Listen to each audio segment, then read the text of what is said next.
আসসালামু আলাইকুম বন্ধুরা, আপনারা কেমন আছেন? আশা করি ভালো আছেন, আমরা অনেক ভালো আছি। গতকালকে আমরা মাছ লোড করেছি মেঘালয় থেকে। তো মাছ লোড করার পর প্রায় রাত 10টার দিকে ছেড়েছি। ওখান থেকে রাত 10টার দিকে ছেড়ে সামনের পরিচালনা করে আমরা এখন আছি খড়পেটিয়া। সাধারণ হচ্ছে খড়পেটিয়া। তো খড়পেটিয়া জায়গাটা গাড়িওয়ালাদের জন্য, গাড়ি ড্রাইভারের জন্য খুব ফেমাস জায়গা। গাড়ি ভাই, ড্রাইভার ভাইয়েরা সবাই চিনে খড়পেটিয়া জায়গাটা। আমরা সারা রাত গাড়ি চালানোর পর খড়পেটিয়া এসেছি।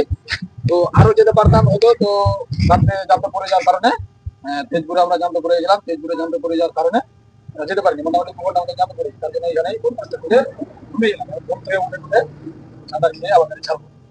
তো আমরা কি প্রবলেমে বাস লোড করেছি সেটা তো দেখতেই পেলেন, বুঝতেই পারলেন যে কি প্রবলেমের মধ্যে বাস লোড করেছি। তারপরে মোবাইলে টাওয়ার ছিল না, কিছু ছিল না। ওগুলো যত যা হয়েছে তারপরে তো দেখে নেবেন ভিডিওটা।